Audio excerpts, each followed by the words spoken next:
చిత్తూరు జిల్లా పలమనేరు మండలం కోలమాసనపల్లి గ్రామంలో గురువారం రాత్రి దొంగతనం జరిగింది. శాంతిపురంలో తమ బంధువులు పెళ్లికి వెళ్లిన మాజీ ఎంపీటీసీ మంజుల కుటుంబ సభ్యులు శుక్రవారం ఇంటికి రాగానే ఇంట్లోని వస్తువులు చెల్లాచెదురుగా పడి ఉండటం, కిటికీ ధ్వంసం అవడం గ్రహించి వెంటనే పలమనేరు పోలీసులకు సమాచారం అందించారు. దాంతో పోలీసులు సంఘటనా స్థలానికి చేరుకొని పరిశీలిస్తున్నారు. ఈ సందర్భంగా బంగారం 20 గ్రాములు, 500 గ్రాముల వెండి, 40,000 రూపాయల నగదు దొంగలు అపహరించినట్టు వెల్లడించారు. కాగా ఇటీవల కొలమాసనపల్లిలోని వరుస దొంగతనాలతో ప్రజలు భయభ్రాంతులకు చెందుతున్నారు. పోలీసులు దొంగతనాలకు పాల్పడుతున్న వారిని పట్టుకుని కఠినంగా శిక్షించాలని స్థానికులు కోరుతున్నారు.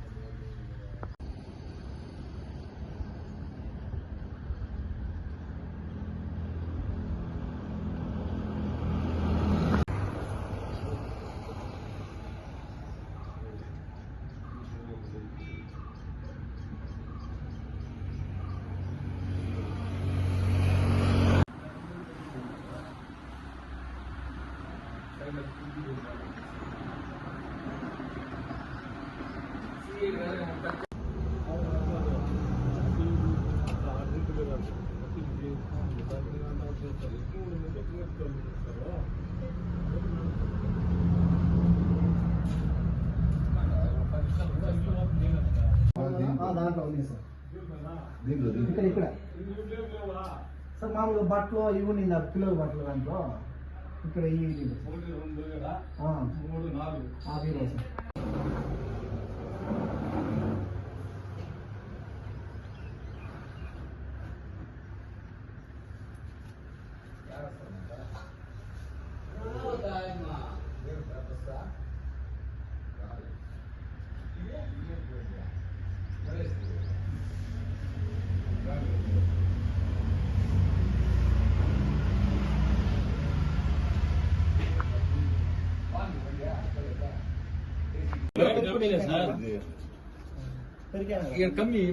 బయట కమ్మీలు అవతల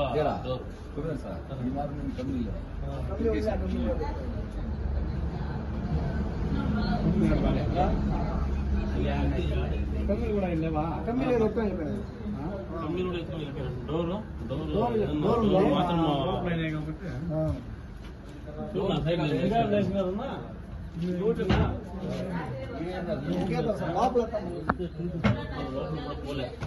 మా బ్రదర్ మాత్రం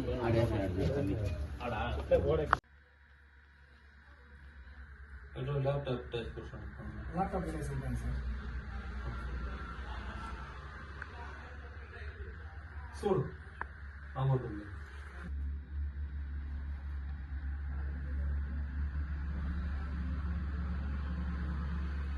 అంత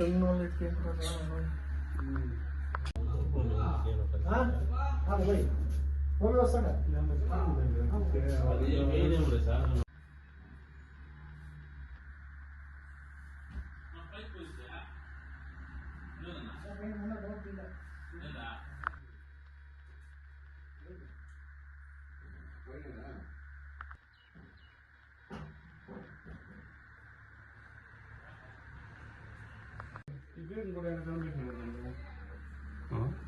అంటే పెట్టేస్తారు డీజిల్ వేసుకొని పోయేదే కదా, ఎవరు ఉంటుంది కదా అనేసి ఎట్లా పెట్టేది.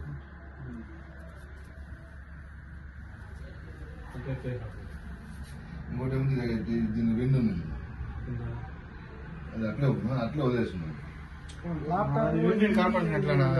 బంగారు డబ్బులు మాత్రమే క్యాష్ వచ్చి పెట్టిందని చెప్పింది. ఇది చెక్ చేయాలి, అది కూడా ఉండాలి కదా. 6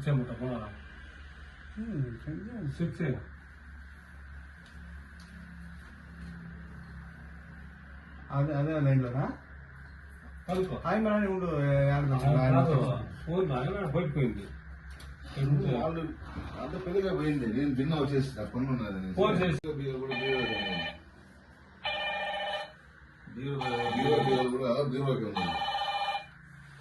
హలో 7 మంది కలెక్టర్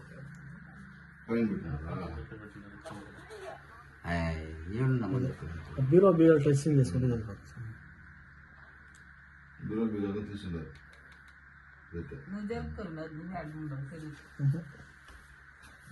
చాలా మంది దానికి ఉంటాయా పైన పెట్టారంట, చెక్ చేసినాడు, దొరికింది తీసుకున్నాడు. కష్టపడదు అయ్యా ఆడ పైన ఉంటుంది తీసుకోవచ్చు హలో ఆ. ఓ ఏడున్నాం మందక్క వెంటనే ఎక్కడికి శాంతిపురం పెళ్లికి పెట్టింది. పోయేసి వచ్చి తర్వాత 9:30, 10 మనం రెక్కలేము వచ్చి బీగాలు తీసి లోపలికి ఎంటర్ అయ్యే కొందకి బీరో మొత్తం ఓపెన్ చేసి చాలా ఎదురైపోయింది. ఏమో డౌట్ వచ్చి నీకు మళ్ళీ లోపలికి వెళ్ళి లోపల బీరో కూడా సేమ్ అదే లోపల సీక్రెట్ లాకర్ నుంచి మొత్తం చేసి చిన్న చెదరు వేస్తున్నారు. ఈ పక్క నుండి 2 బీరోలు ఉన్నాయి, అది కూడా సేమ్ అట్లా చేస్తున్నారు. వచ్చి చూసి హాల్లోకి వచ్చి చూసి ఈ కిటికీ ఓపెన్ చేస్తున్నారు. మళ్ళీ వెంటనే నేను సిఐ సార్కి ఫోన్ చేయడం, వచ్చి పోలీసులు అక్కడ వచ్చి తనిఖీలు అంతా జరిగినారు. నీకు తెలిసిన వరకు ఎంత ఏమైంది? నాకు తెలిసిన వరకు ఒక అమౌంట్ వచ్చి ఒక 75,000 ఉండాల, ఒక 20 గ్రాములు బంగారు ఉన్నారు. పేరు మీద అనుమానం ఉందా? అనుమానం అనేది ఎవరికైనా లేదు, అది పోలీసు వాళ్ళు కొంచెం శ్రద్ధ తీసుకొని చేస్తే దొంగలు బయటపడాలి. ఇంకొకటి వచ్చి ఇలాంటిది ఇంకొక ఇల్లు జరగకుండా పోలీసు వాళ్ళే దీన్ని బాధ్యత చూసుకోవాలి.